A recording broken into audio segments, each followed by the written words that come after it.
মাধ্যমিক 2026-এর সাজেশান। এটাও 14 নম্বরেরই অঙ্ক। প্রশ্নটা হচ্ছে 4.2 সেন্টিমিটার দৈর্ঘ্যের ব্যাসার্ধের একটি সোনার নিরেট গোলক পিটিয়ে 2.8 সেন্টিমিটার দৈর্ঘ্যের ব্যাসের একটি নিরেট লম্ব বৃত্তাকার দণ্ড তৈরি করা হলো। দণ্ডটির দৈর্ঘ্য নির্ণয় করো। তা আমরা এখানে স্টার্ট করছি। তাহলে গোলকের ব্যাসার্ধ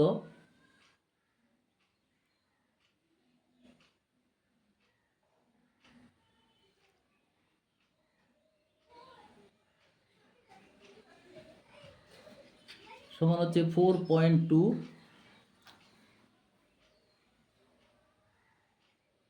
সেন্টিমিটার। লম্ব বৃত্তাকার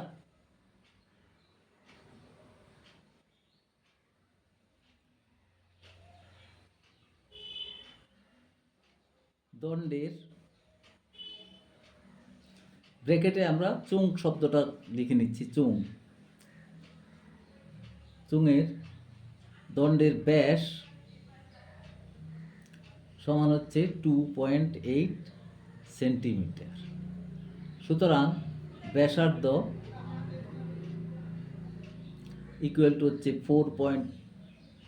2.8 বাই 2 ইকুয়াল টু হচ্ছে 1.4 সেন্টিমিটার। শর্তানুযায়ী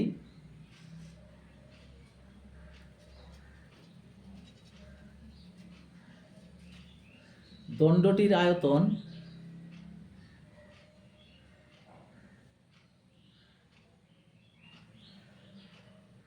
সমান হচ্ছে গোলকের আয়তন।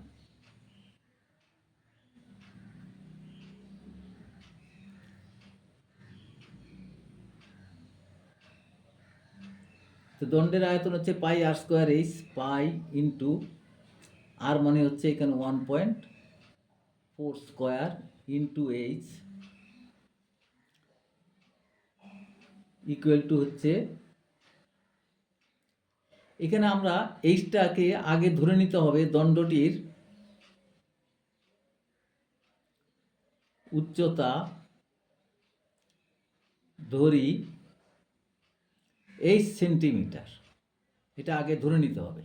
ইকুয়াল টু হচ্ছে 4/3 পাই ইন্টু আর কিউব, 4.2 তার কিউব। পাই পাই কেটে গেল। তাহলে আমরা লিখতে পারি এখানে এইচ ইকুয়াল টু লিখতে পারি 4 ইন্টু 4.2 ইন্টু 4.2 তিনবার বাই 3 ইন্টু 1.4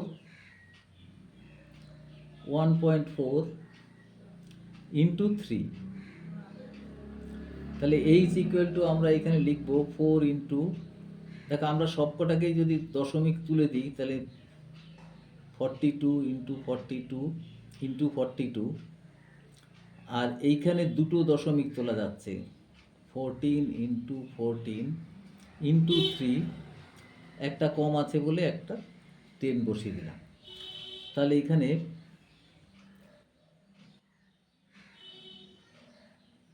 3 14 42, 3 14 42, এই আরেকটা 3 কেটে গেল।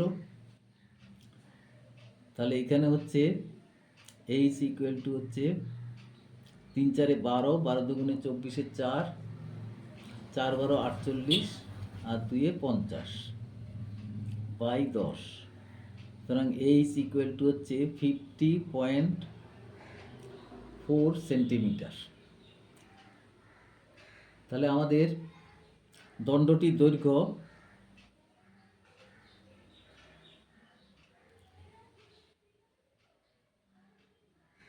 সমান হচ্ছে 50.4 সেন্টিমিটার।